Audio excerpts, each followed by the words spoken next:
David. Oh, are we also announcing that we're ending this early? Right, that's part of I our changed it to 3:45. I'm sorry, to 4:45. Okay. I might be out a little bit before then. Well, see how it goes. Yeah, I could, if it gets into debates, Jill's I'm ready for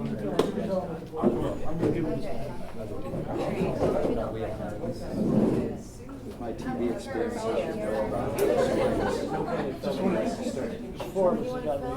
Okay, we're leaving. We're all leaving early. What time? Probably about 20 after 4. All right, even earlier. Okay, we're going to begin right now. Thanks for coming. I'm Jeff Cohen. I'm the co-founder of RootsAction.org, and about 20 years before that, I founded the Media Watch Group FAIR. The way we're going to do this is to have 3 individuals who have been in the trenches doing online activism for a while. They're each going to make short opening statements of 5 or 8 minutes about the strengths, weaknesses of online activism, successes and failures, importance of doing online activism, and limitations of online activism. And then we'll have a tiny bit of crosstalk, and since it's such a small group, we'll open it up for discussion. I've sent around a list to sign up. Just give us your name, email, and zip code if you want to get on any of the lists of the organizations represented here, or you could specify which one you want yourself added to, or which 2. All right, we're going to go in this order. I'll introduce them all short and sweet. We're going to end this session a little earlier, probably no later than 4:45. And David here, our first commenter, has got to run off to the airport. So right here is David Swanson. He's the campaign coordinator, the heart and soul of RootsAction.org. He's also the director of World Without War, which is probably how some of you know him. Sarah Arnold is the Activism campaign director and community coordinator for The Nation magazine. David Segal is the co-founder with Aaron Swartz of Demand Progress, an important online group, and he's a former elected official, progressive elected official. He's still progressive, but he's no longer an elected official. He was a city council person in Providence, Rhode Island, and then a state legislator. So I'm turning the floor over now for a short opening from David Swanson of Roots Action. Thank you, Jeff Cohen of Roots Action. And I am in favor of a world without war, but the organization I work for is actually called World Beyond War, and you can find it at worldbeyondwar.org, and you have to get everything exactly right in the internet world, or people can't find it. Let's say that one more time. World Beyond War. And I first used the internet when I worked for ACORN, and it was mostly using the internet to publicize offline activism. I then used it in the peace movement for AfterDowningstreet.org and lots of other organizations largely to organize offline activism. And now I, of course, use it for those things still, but at Roots Action, we're very focused on online activism, on petitions, on email actions, on phone calls through email actions, and on getting media attention to those things. We've grown RootsAction.org, which has only been around for 4 years, to 550,000 active people on our email list who sign the petitions, do the email actions. We have a big social media presence with, I think, relatively little overlap between the groups, the email people and the social media people. We have a list that has stayed remarkably responsive in terms of the number of people who will open an email and click to do something, and we have done it without having to compromise our principles or our positions at all, and that may be the strength, such as we have any. We have tried to nudge the public discourse and redirect energies into long-term projects like banning drones, abolishing the CIA, et cetera, that are in the distance. We have addressed the fact that there is this huge debate around 45% of the budget, where liberals want it to increase and conservatives want it to decrease, but nobody mentions the 55% that's for the military. We have been involved in coalitions where we've tried to urge discussions to be more inclusive of the things we want to see discussed. We for example, have talked some coalitions out of opposing a war on Iran in order to prevent Iran's nuclear aggression, since we didn't believe it existed, and rather made the language around opposing a war on Iran because we don't want to bomb Iran. We have been some small part of lots of accomplishments, helping end, for the moment anyway, perhaps some of the worst bits of the Patriot Act. We have this thing is, I'm not actually multitasking, I'm reading my notes off this computer, or trying to. On some campaigns we have been a small part of a victory that has evolved online and offline, and it's hard to say what bit you've contributed, but we have been helping reduce war weapons to police, keeping net neutrality, stopping one of the tar sands pipelines, forcing a Senate torture report public, getting the DOJ to investigate Ferguson, et cetera, et cetera. Some campaigns we've taken the lead, such as getting the DOJ to drop the subpoenas to James Risen, who wouldn't reveal his source, et cetera. On a lot, we have done the online part of efforts that have had offline parts. So some years back we tried to get NBC to cancel a pro-war reality infotainment, war-otainment show called Stars Earn Stripes, and New York activists went and took our petition and went and protested at NBC. And usually our victories have had online and offline components and have been coalition efforts. Next week, we're organizing something called Stand Up for Truth. You go to standupfortruth.org, and there's events all over this country and Europe and elsewhere, and webcasts / conference calls that you can get in on, asking questions of whistleblowers, well-known and otherwise, and their supporters and journalists. And we have been promoting, local events that are tied to things we're doing online, because you can target our list locally. In 2013, we were part of preventing a particular version of a war on Syria that, of course, had benefited from a decade of anti-war activism, but of course the arming and training went on rather than a shift away from making war, and they waited for a better propaganda opportunity. And similarly on Afghanistan, we won an official ending to something that hasn't ended. We've recently started up a do-it-yourself petition site where people can go and make their own petitions, and we'll help promote them, and they can print them and use them offline in their campaigns. And we've been marketing it to good activists as a way that you can use the online petition technology to do exactly what you want without supporting an organization like Move On, Change.org, Avaz, et cetera, that will sometimes do what you like and sometimes not. Roots Action will never be using the people that you have brought into its list to push for wars or injustice in the way that other lists will.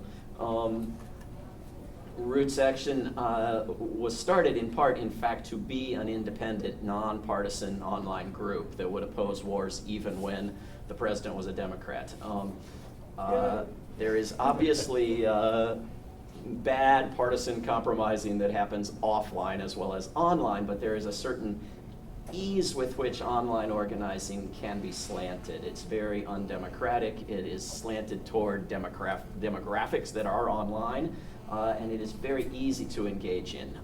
But I think that can also be an advantage. You can get people involved in online activism who then step into other kinds of activism as well, that they aren't eager to jump into as their first step.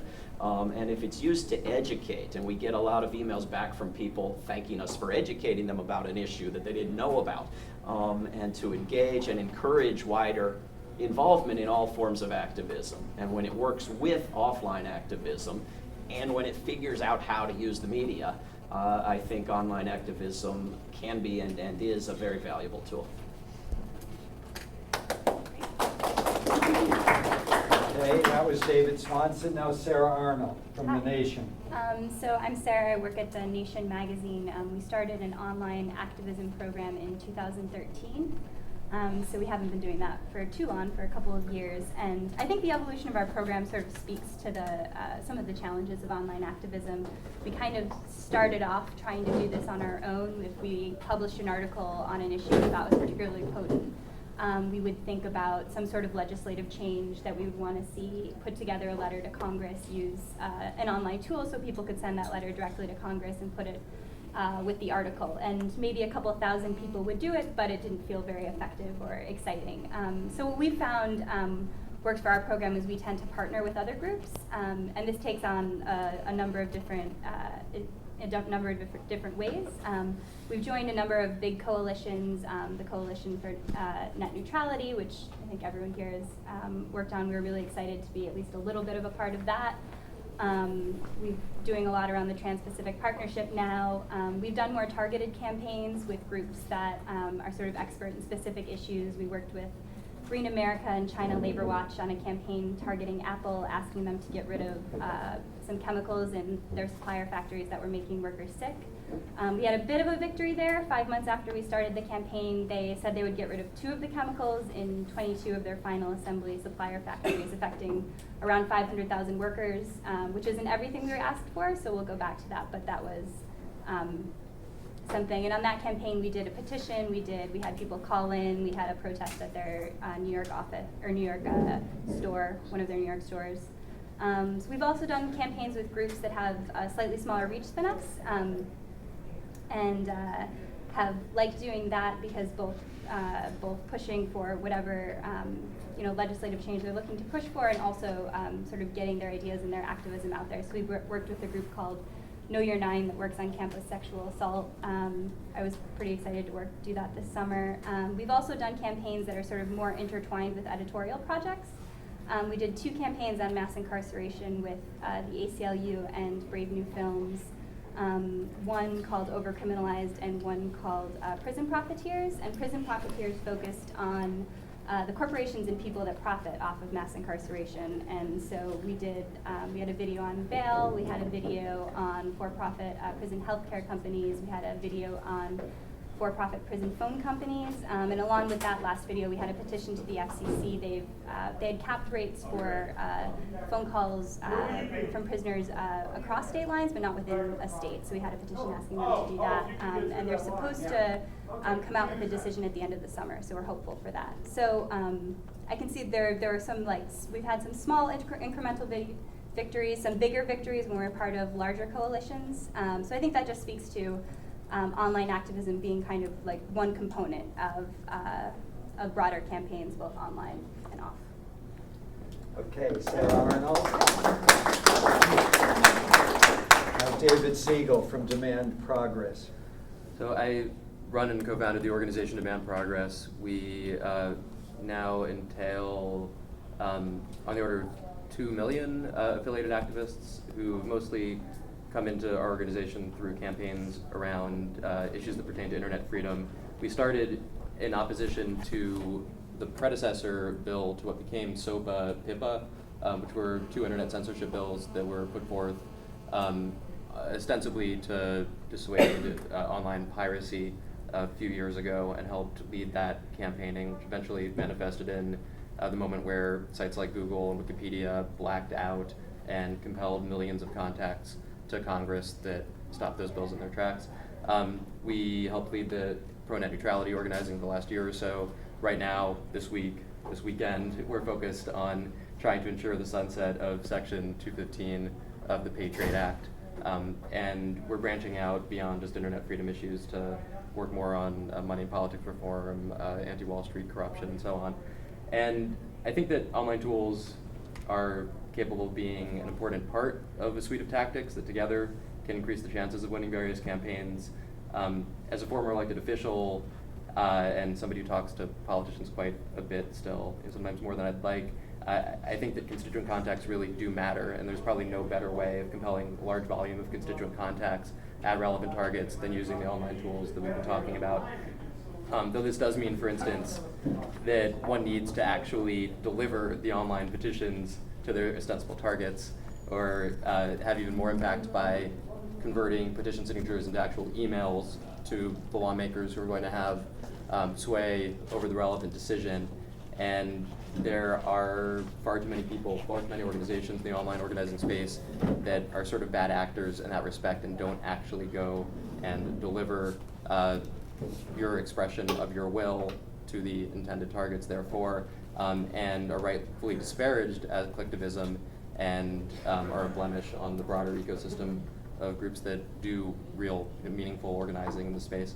And I think that online groups, in ways that David and Sarah have gotten at, can do a lot to facilitate better issue and debate framing, move the middle. We're seeing that right now in the debate over the Patriot Act, where what was understood to be a reform bill 6 months ago, called the USA Freedom Act, has now rightfully been framed as a middling compromise at best, something that might actually entrench certain elements of mass surveillance. And the Section 215 sunset has been now framed as a goal, an immediate goal, an interim goal anyway, and there's a potential win, and we're perhaps on the verge of achieving that now. But to me, like, recent wins in the online organizing space are exceptions that prove the broader rule. We can wield online tools to achieve victory in this narrow subset of circumstances where the corruption and crony capitalism that dominate most decision-making in DC and state legislatures and so on is for some reason incomplete, is for some reason a bit more fragile. And many of these represent those same moments where activism at large still maintains some possibility of achieving victory. In a couple of moments, internet-based organizing is particularly powerful, and I'll get to that in a second. It's always going to be the case that it's going to be easier to block something bad from happening than to make something proactively good happen. And a lot of the wins that we've touted, the victory over SOPA, what might be a victory over the Patriot Act, helping block war with Syria, and so on, were such. We were preventing something terrible from happening rather than making something proactively good happen. We're particularly powerful in moments where there are strong, still relatively unusual cross-currents, such as around surveillance, where left and right ideologues have a substantial degree of solidarity, or again, in opposition to war with Syria. And we have a chance of winning in moments where activists can tilt sentiment in favor of one faction of corporations and against another similarly sized faction of corporations. The SOPA-PIPA fight's an example of that, where we saw Hollywood and the Chamber of Commerce line up in support of the bill, but the internet platforms, some of the ISPs were in opposition to it. 99% of the population was in opposition to legislation, and so we helped tilt the broader field in favor of the websites and the ISPs in that instance. And I think that online organizing is at its very strongest in the issue space where demand progress is historically focused, relative to internet policy, because in such circumstances there are certain synergies that operate that just can't be found in other issue spaces.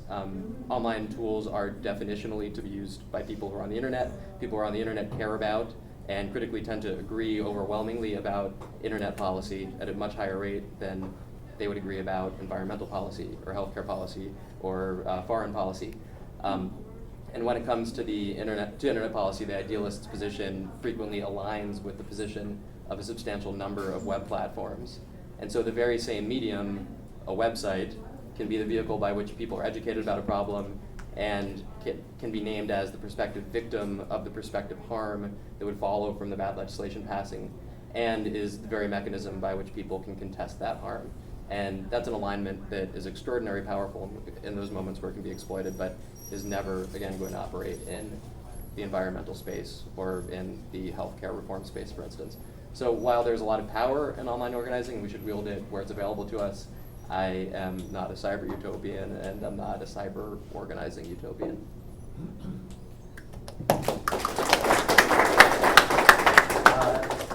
David Segal, a quick question for you. Isn't net neutrality another issue where the people are 99% for preserving net neutrality, and it really mattered that there were also these corporations that were on your side, our side? Yes, it is another one of the spaces. The only reason we were able to win was because we were and took a lot of persuasion to get there, but because we were able to convince sites like Netflix and Tumblr, awkward allies for people who are at Left Forum, Tumblr owned by Yahoo now, to engage in mobilization of their users and to express to them there's this really important issue in play. It's called net neutrality. If net neutrality does not maintain, then this website, like Netflix, which you like enough to be on it right now, might go away or might have to shift its business model in a way that would undermine your conception of what it is or make it way harder for you to use. And so you should go and tell the FCC to pass new net neutrality regulations so that we and other sites can continue to exist as we currently do. And that was imperative to achieving victory. Good.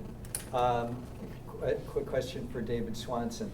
There are a lot of Congress members that their offices will not accept any emails unless it's from someone inside their district. And am I right that that's one of the strengths? I mean, we've now got a list of over 500,000 at Roots Action.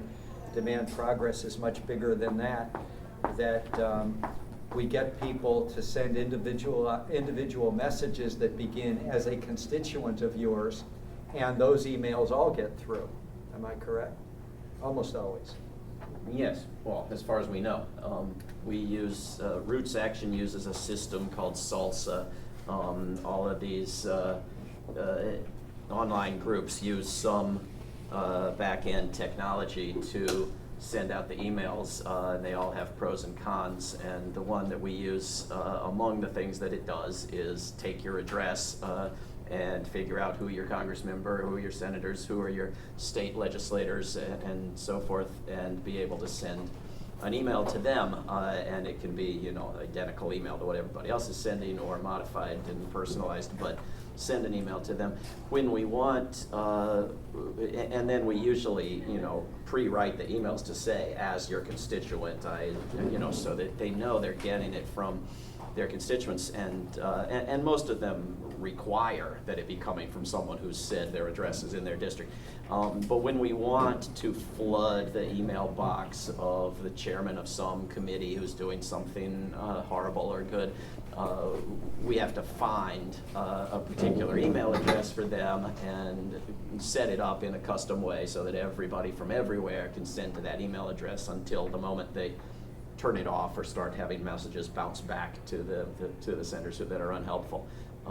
But we've found it a very useful tool, in particular on having people go to their state legislators when Connecticut starts working on transferring military manufacturing into peaceful industries, or Oregon creates automatic voter registration instead of this, election year busy work of registering people to vote as if that's activism, when it ought to just be automatic, and now it is in Oregon. We'll send an email to people in the other 49 U.S. states and say, hey, look what was just done in this one state. Yours can do it too. And the number of responses we'll get from state legislators saying, great idea, we're going to try the same thing in this state, is higher than what you'll typically get from Congress members saying, oh, what a great idea from my constituent. Almost unheard of, in fact, from Congress members.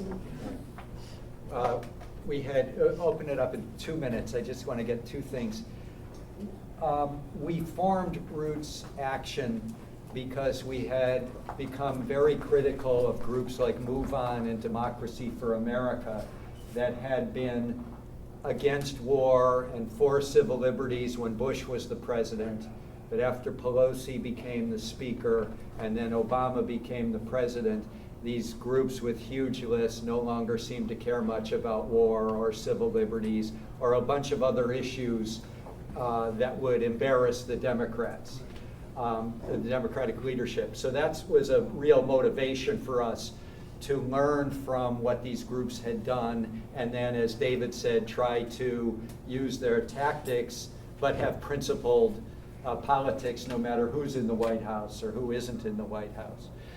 And I want to raise one thing, and then we'll open it to the floor, and I don't even remember the specific, but I want David Swanson to talk about it. And if you guys have anything to add before we open it. We once were pretty appalled that the leadership of the Congressional Progressive Caucus had taken the position, along with Obama, that most of the progressive voters in the country would have been appalled by, and we targeted the 11 leaders. Give 30 seconds on that. Do you remember even what the issue was? I've forgotten. I believe you're talking about a resolution that Yeah. essentially put the United States in a posture of war with Russia over Ukraine, and made baseless accusations about supposed Russian invasions and aggression and attacks in Ukraine. I mean, it was sort of the opposite of what you would think of as progressive, unless you're a PEP, you know, a progressive except for the Pentagon, so we target. I think it was one where we just had people who were in the districts of those so-called leaders of the so-called Progressive Caucus, send them an email asking for an explanation of this vote, and at least letting them know that their constituents were noticing and displeased. And I don't think that to my knowledge, nothing immediately substantive came back from that. Unless the fact that we haven't seen any more resolutions like that lately. Yeah. All right, let's open it up. We're trying to keep this whole gathering short and sweet. I'm open for comments if you don't want to make questions, but they have to be short, whether they're questions or comments. Yes. Okay, so I ran a Move On and Credo campaign against a compromised legislator in California to withdraw her bad fracking regulation bill and lead our movement to fight for a ban instead. I worked with Move On, and then I decided to convince Credo to help me because they actually had more subscribers in California. Ultimately, I got 5,000 signatures on Move On, 20 and 15,000 on Credo. I found Move On pretty easy to work with because they could, direct their, you could send emails to your petitioners using both tools. But Move On, you could do it by congressional district, by state legislator district, by even zip code. And I found that in communicating on future fracking campaigns, Move On, I could target better. Credo, I actually was appalled they would censor my emails. If they thought it had too many asks in there, if I was, promoting somebody else's petition site, just if they didn't even like it, they would censor it. And I was so appalled by that. So I'm really kind of happy to hear, David, that you're making your tools available to activists like me so that I could get off of those platforms. How would someone like me go about starting a petition and using the tools of Roots Action? Well, if you go to rootsaction.org, you'll see at the very top a big red link to diy.rootsaction.org. Do it yourself. DIY means do it yourself. And so you go to diy.rootsaction.org, and you'll see at the very top, click here to start a petition. And you click to start a petition, and there's a place to put a title, and there's a little bubble that pops up giving you advice and instructions on what's a good headline, and there's who is your target, and what's the petition, and what's extra background information, and then you can upload a logo and so forth, and you can create a petition, and if you have any questions, we can help you, and we can advise you, and we can tweak it, and you promote it, and we promote it. And when you say we promote it, do you send it to your 550,000 members? We almost never send anything to 550,000 people, because in that list there's some small number of people that will tolerate no criticism of Republicans, and there's some small group of people that will tolerate no criticism of Democrats, and so and people are tagged. Maybe half that list is really anti-war, and another big chunk of it is really economic justice, and so we know what interests people And they get tagged where as they environment. live. And we're So not, you would send we're to- not going to tell somebody in Germany who cares about civil liberties to work on your thing in California, right? Right, So, right.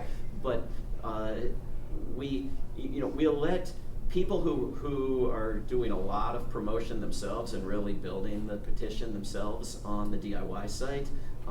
We will really promote it too, and we'll even partner with you and let you enlarge your email list as we promote it. And when you're a partner on our DIY site, then there's a checkbox for people who want to join your email list.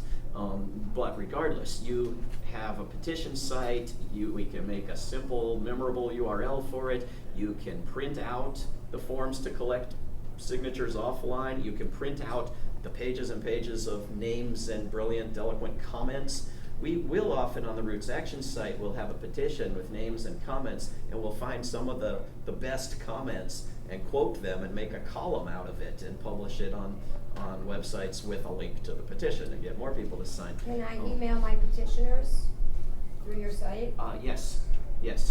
We advise not emailing them 3 times a day. They will stop reading. They will unsubscribe. We don't email anybody every day. Well, I mean, it was like 2 times a year.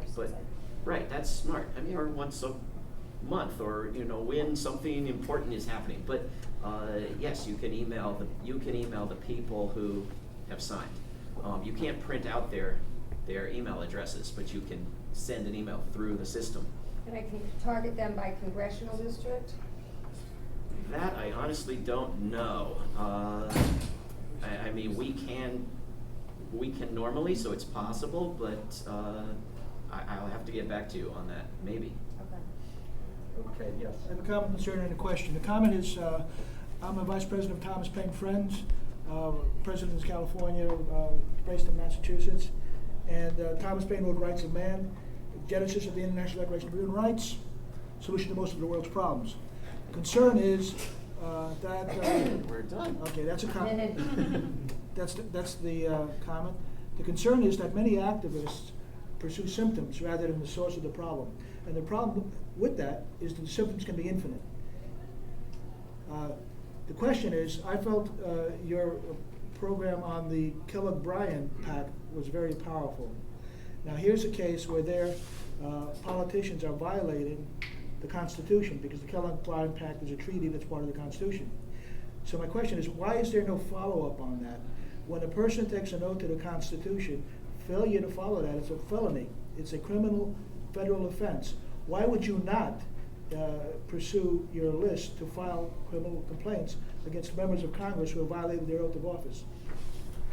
Well, brief explanation. I wrote a book about a treaty that was passed in 1928 and ratified by the Senate and still on the books and still on the State Department website that makes all wars illegal, and it's called the Kellogg-Briand Pact. Kellogg was the Secretary of State from Minnesota. Briand was the French Foreign Secretary. And the question is, why will we not tell our list to file criminal complaints against elected officials who make wars in violation of that, and of course of the UN Charter, and of course of the Constitution, and the War Powers Resolution, and often many other laws?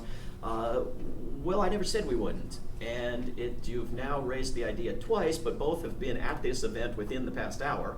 So I haven't had a lot of time to turn you down yet. And we're in the process of explaining that you don't need us. You can make petitions on our website yourself, which is not to say we aren't eager to hear ideas for petitions and email actions that we should make on the Roots Action website. And I think it's a great one, and we'll talk about it, and maybe we'll do it.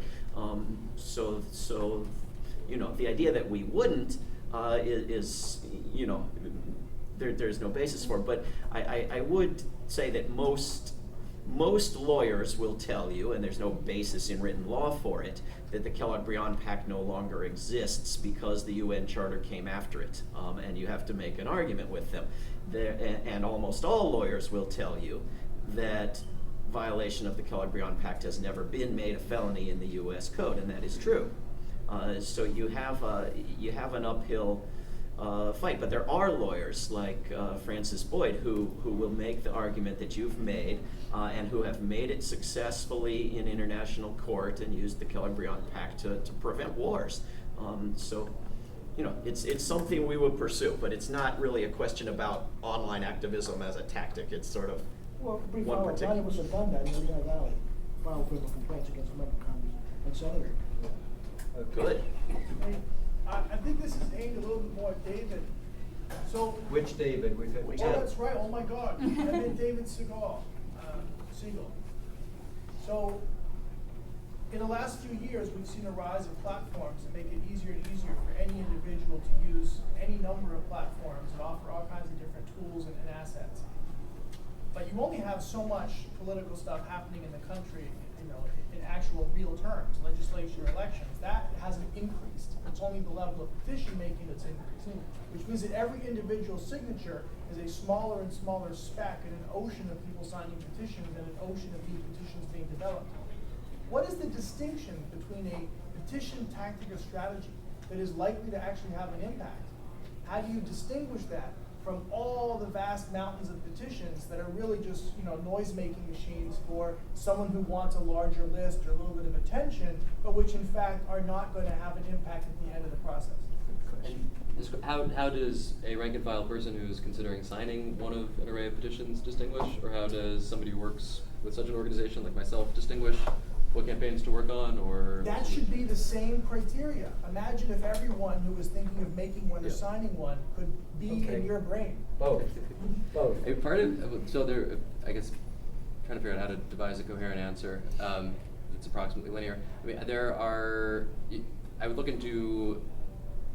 interrogate the ideology of the organization through which you're receiving that petition. I would look at their tactics. I would look at whether the issue relates back to something structural. I mean, you get a lot of, with change.org in particular, you'll see that like the petitions that are most likely to take off for them, they'll send you the petitions that are going most viral. The petitions that are going most viral, unfortunately, tend to be moments where somebody steps out of line. Somebody does something that everybody in the world agrees is deviant in some immoral fashion. Somebody's abusing an animal. Somebody is foreclosing upon an individual who ought not be foreclosed upon. And that, for whatever reasons that we would need a psychologist to help develop a deeper understanding of, and I am not one, that seems to be what inspires action from the greatest number of people. And so those are the petitions that are most likely to go viral, and so are the ones that are most likely to be sent to you because you're most likely to sign them and share them with other people who will sign them and contribute to the breadth of change.org's email list. So avoid signing those petitions.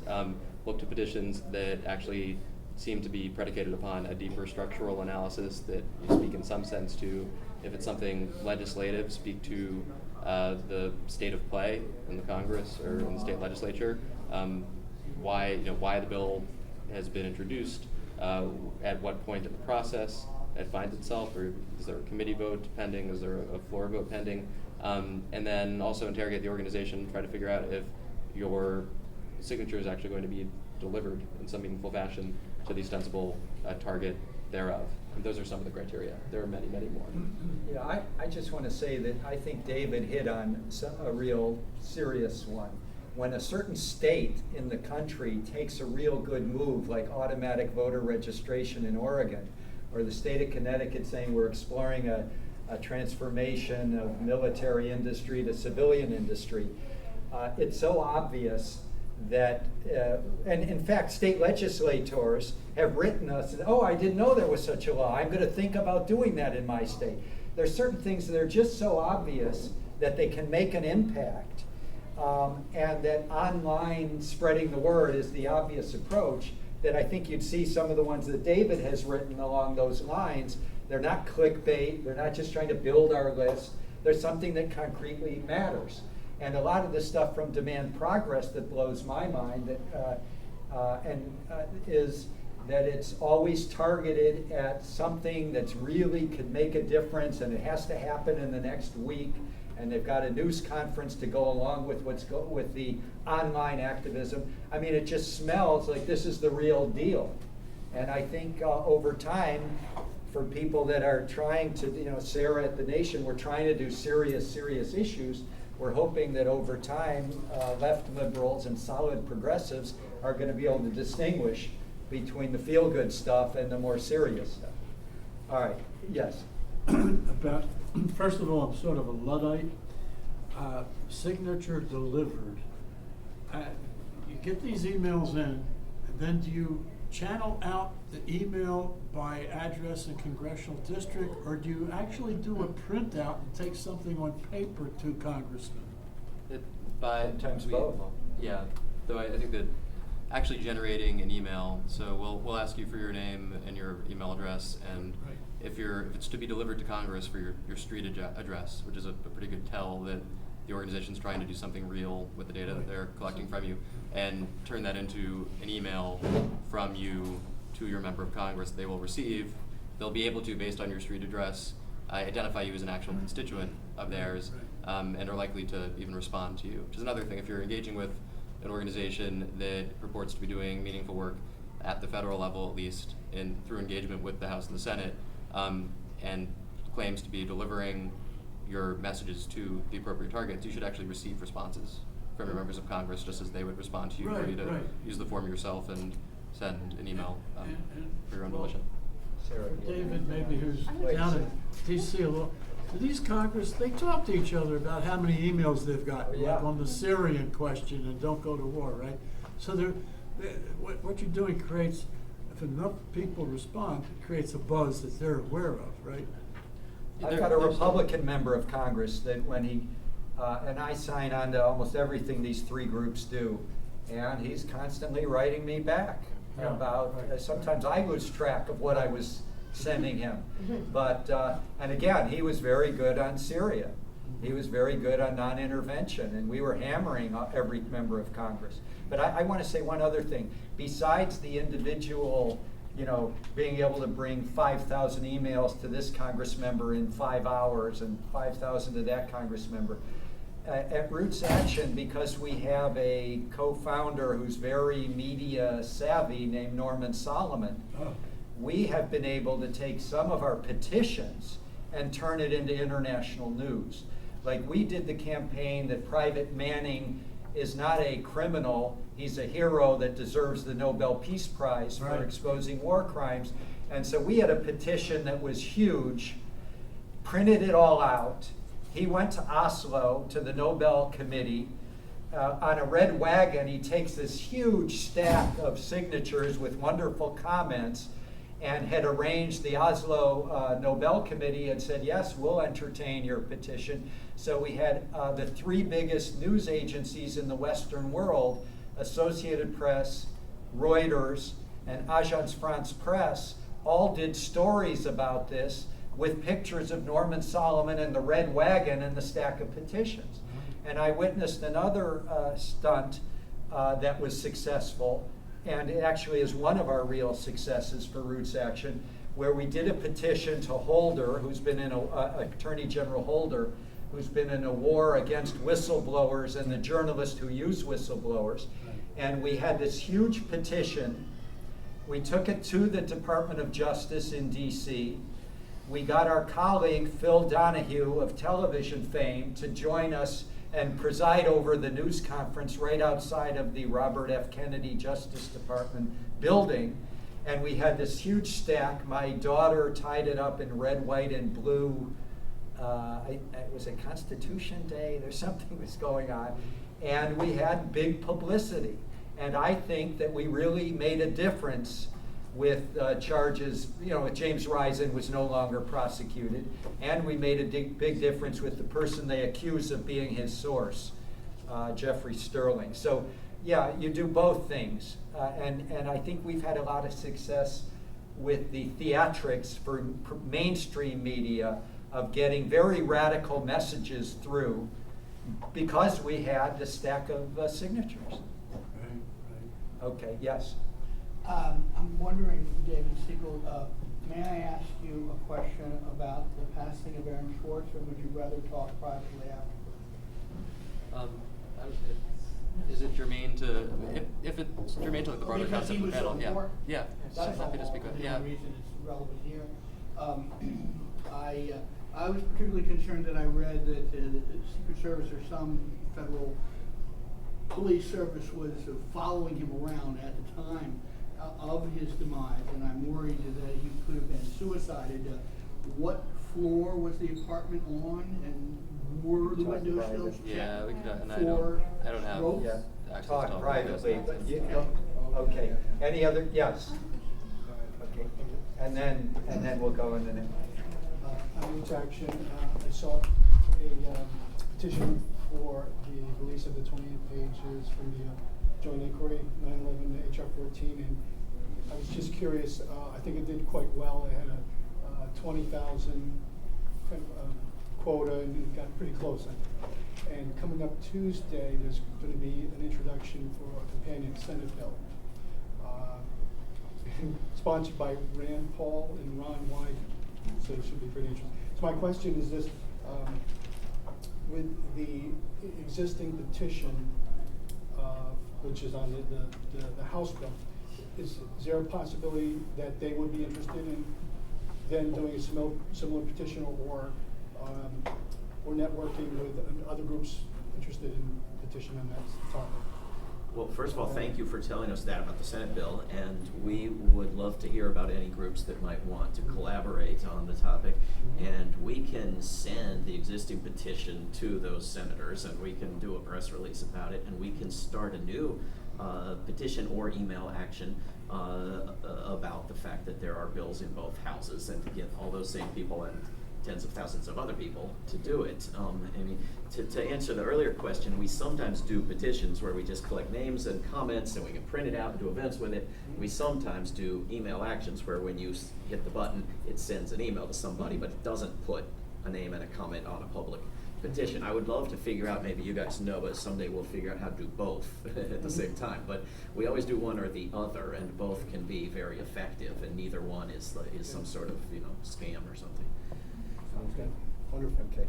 Yes. Yeah, so is online activism limited to petitions and emails being sent out? What other kinds of, innovative and creative ways are there of getting an issue out there and getting people to rally around something from a totally I have no background in this. What do you suggest? Like social media kind of thing? Yeah. I think the most interesting examples of this are, again, operate in the space that relates to internet policy. And we're part of a group called the Internet Defense League, and on the order of 15,000 sites have agreed to use their own platforms as beacons about particular issues, usually relating back to internet policy, but they'll all simultaneously broadcast messages to any of their visitors to inform them about an issue, to help spread social media about an issue, to encourage the emails and petitioning or phone calls or attendance at a rally about an issue. And networks like that might be developable around other issue concerns as well, but easiest, again, because the proprietors of those platforms are concerned about internet policies that will affect the well-being of their platforms. I can answer that question. Another use So of can the I internet. take on this? Okay. Yeah, that's okay. I would just add, I know a lot of local groups, particularly during protests in Ferguson and Baltimore, were really creative about getting sort of resources to protesters using the internet. I saw a lot of that on social media, and whether that was food or when the Baltimore schools were closed, getting money for lunches for the kids. So that's another way that I don't think any of us have really been involved in, but that I think is an exciting use of online activism. I mean, I've often used the internet, and we're using it now at standupfortruth.org and Roots Action to organize events, provide people with a kit to do an event. Here's films, here's activities, here's speakers to invite, here's resources here to do a national or global day of actions around something that we had. When we were trying to encourage Spain to proceed with prosecutions of U.S. torturers, we organized events at all the Spanish embassies and consulates, and they all took the big stack of petitions and so forth. But social media is a way to spread a message that isn't in the corporate media through YouTubes and graphics and slogans that are catchy and provocative, and the activity is just to spread it further. So those are a couple of things you can use the internet for. Yeah, and also getting the word out about protests when the media is maybe not portraying it in an inaccurate way as well.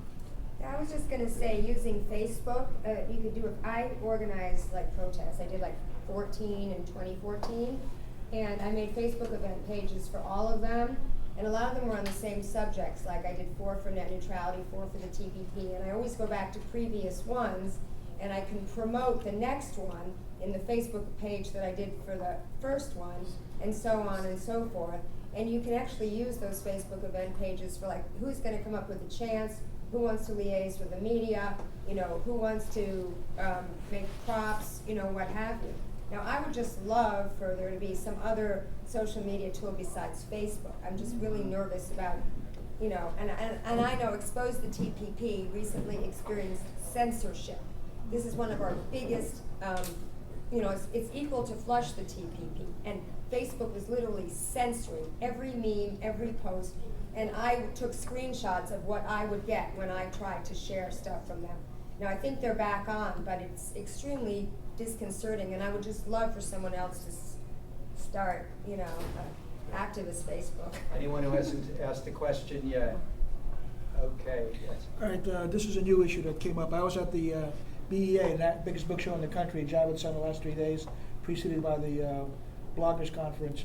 And one concern is that Amazon has just received like $6 million, or was it 600 million? $6 million from the CIA for a cloud service.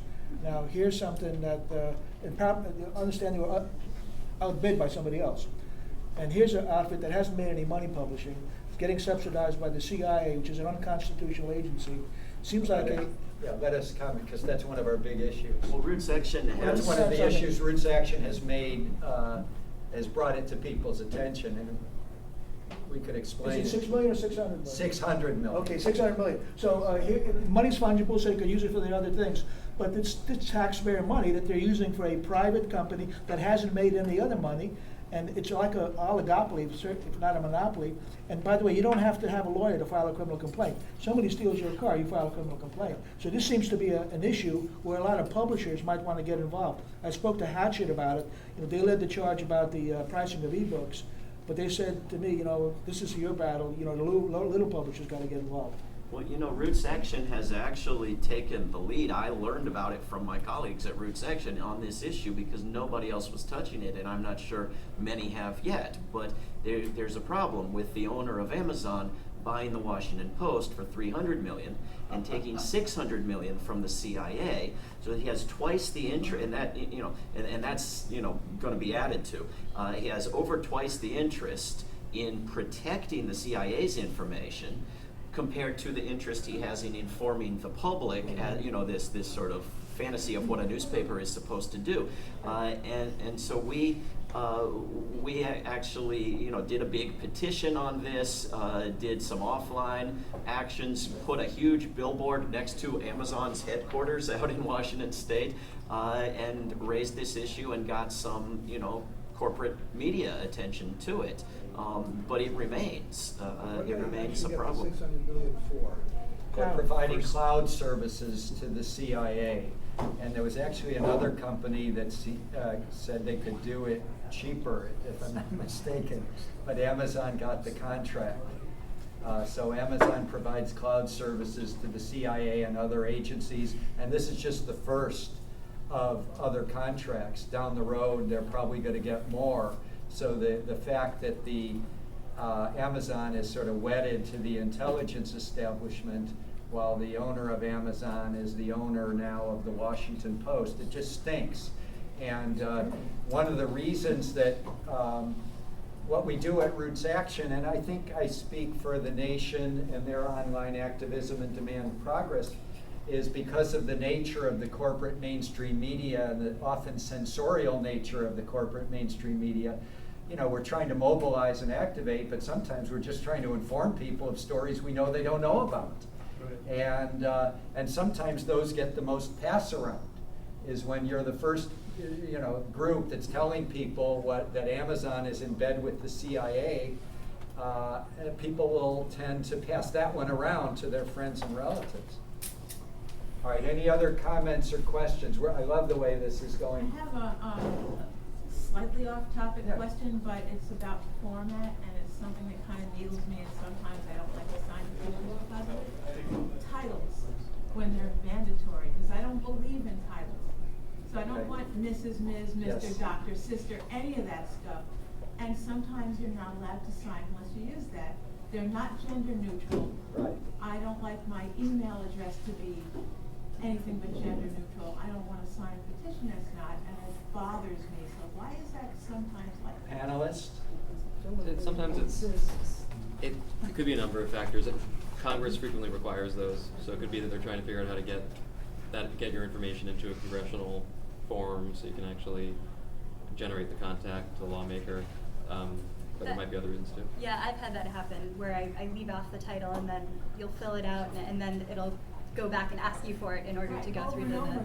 Yeah, so. Half the time I just say, I'm through it, I'm not signing. Because it just pisses me off. And I'm like, Well, Roots Action doesn't ask for it, but if we're sending emails to Congress, I think we're getting past this so that we aren't going to have this extra step where Congress asks for extra stuff. But in the past, we have had it, something will pop up from your Congress member on a second page that says you haven't completed the process until you fill in, and some of them insist on a middle name, some of them insist on a title where we sympathize with you. I agree with you. possible title. Yeah.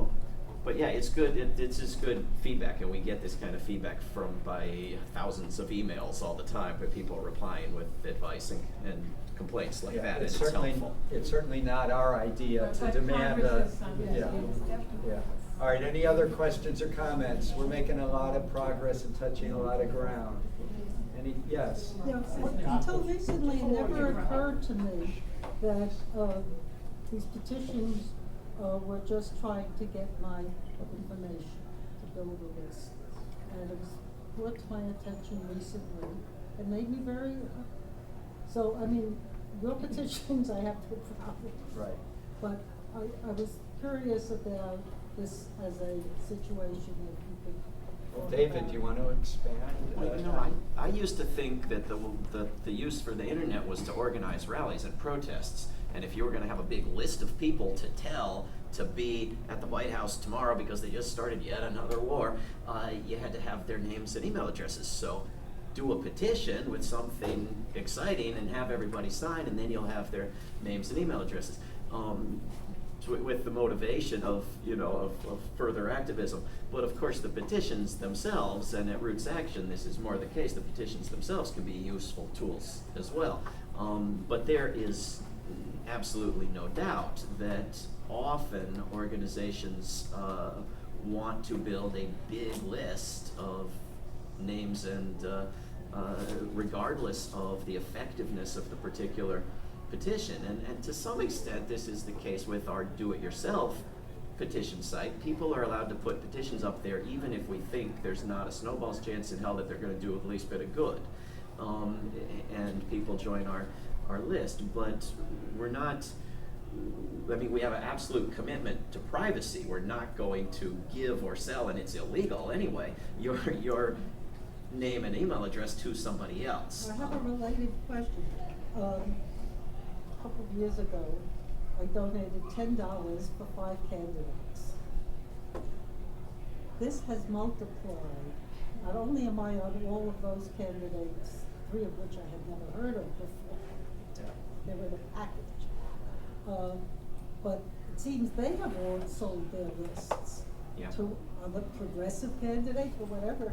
And I'm getting to the point where I'm not donating to anybody but like 5 that I'm interested in because I just can't handle that. And there are no ways necessary to unsubscribe from these.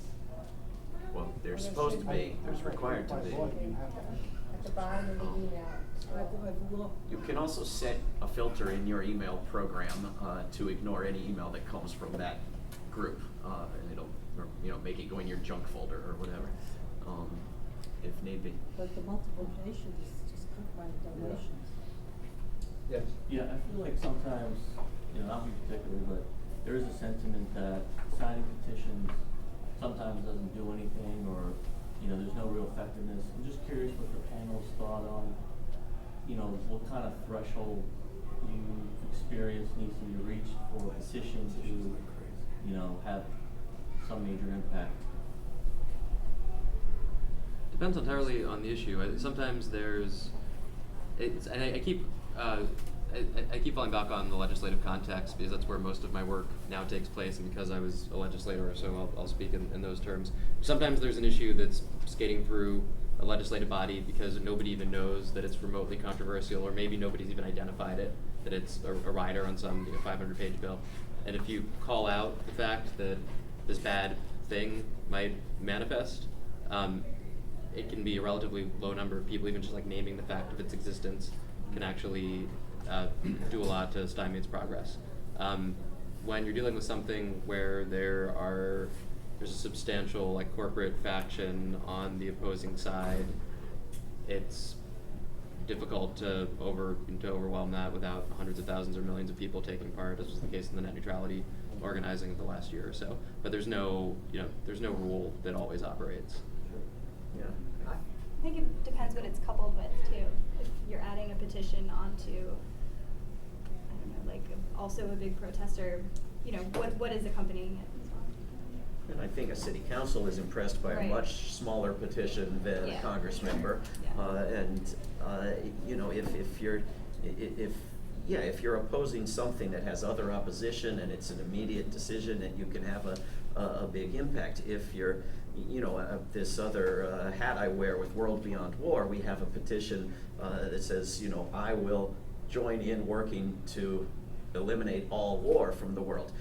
We don't think that when we get to 100,000 on that, war will end, right? But the fact that we have people on that, tens of thousands from most nations on Earth, so we can make a map and show that most countries have people signed on to this and working with us, is starting to, and the fact that we have environmental groups and civil liberties groups and religious groups and civic groups and so forth sign on to this, it's starting to impress some people that, hey, maybe this could be a mainstream idea and not just lunatics. And so that we're hoping that snowballs and it gets to where it's 1 million and 2 million and 10 million.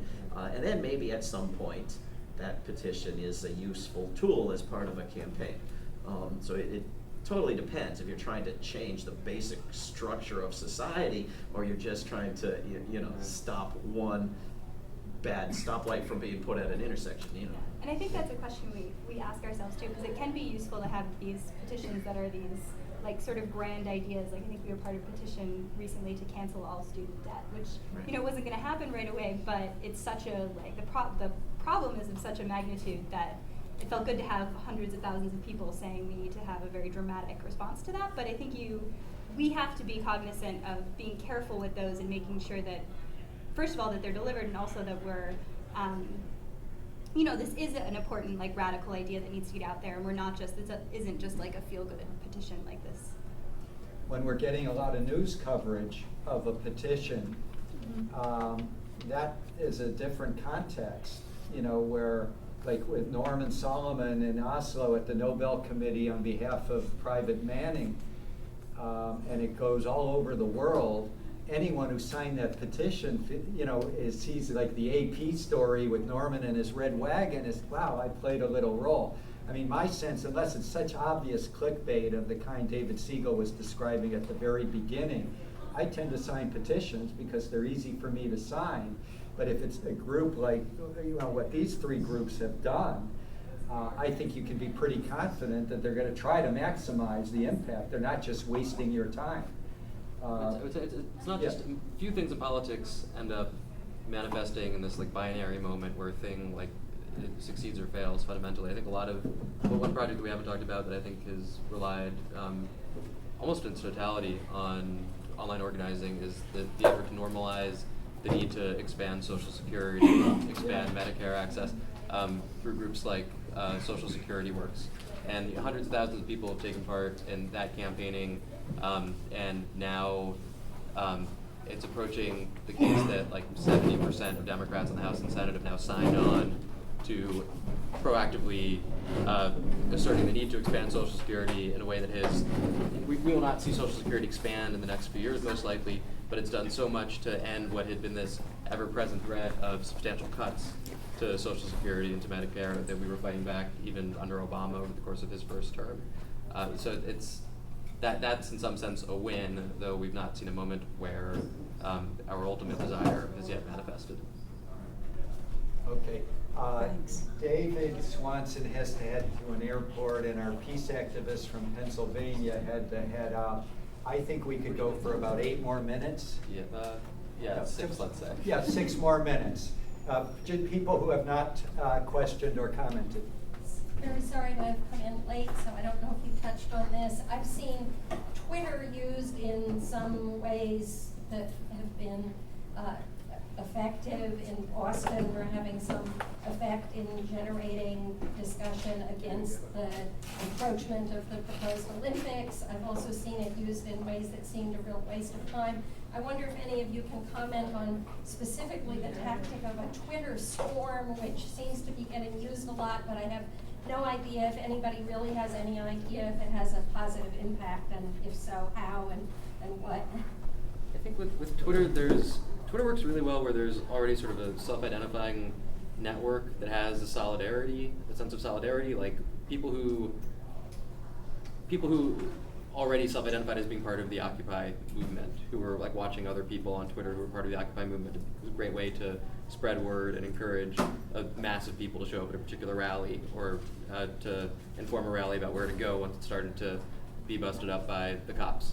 In those moments, it operates really well. And when you're doing Twitter, it works less well when you're doing it in a more diffuse fashion, where it's not moving through a network of people who are already, in some sense, pre-networked, if that makes sense. Well, that's in terms of who participates in it, but I was thinking more of the idea of a Twitter storm at Congress about the TPP. There seems to be one of those every couple of weeks, and whether it's and other various groups have organized them. I think there's more than. Does that have any effect?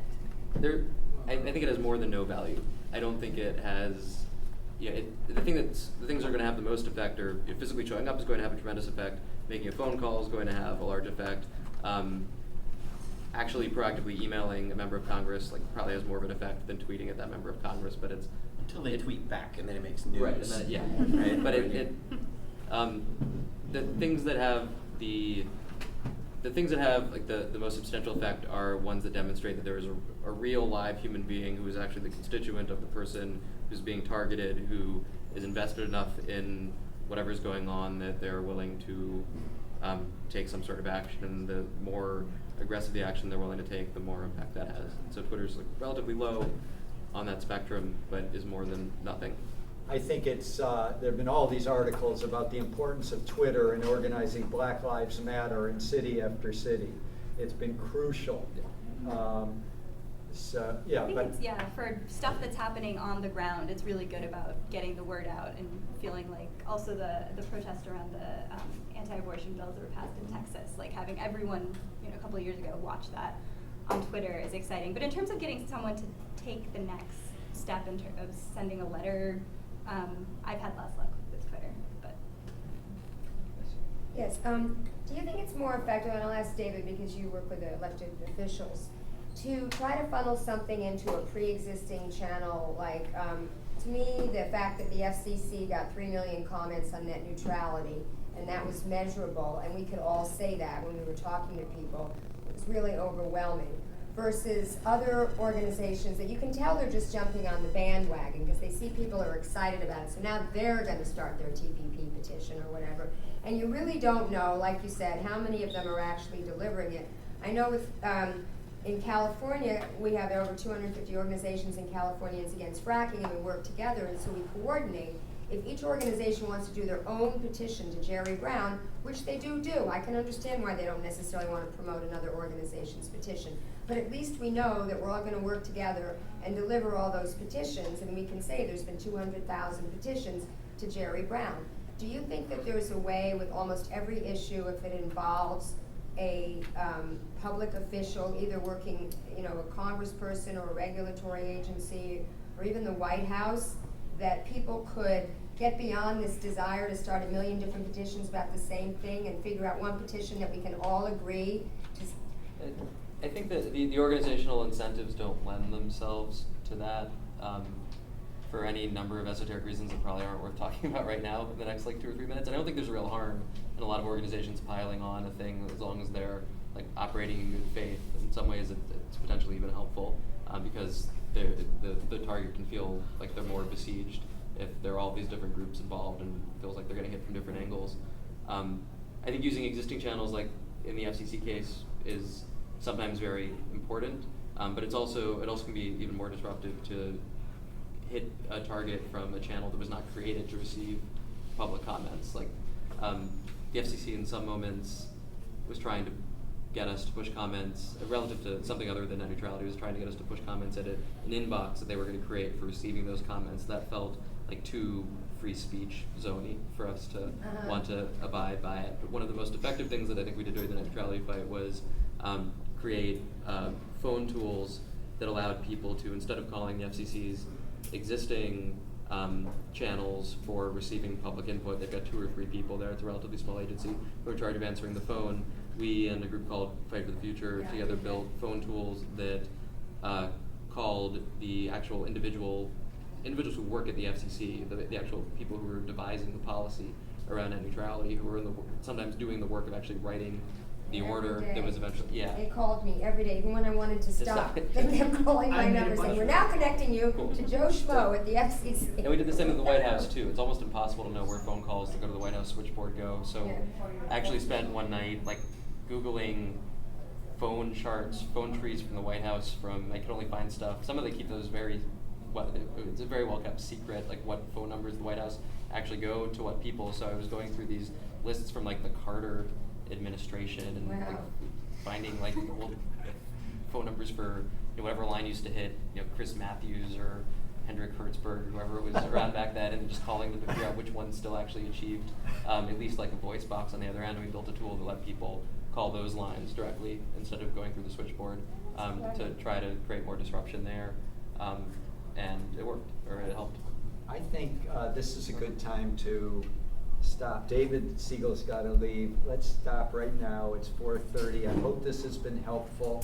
Let's thank our panelists.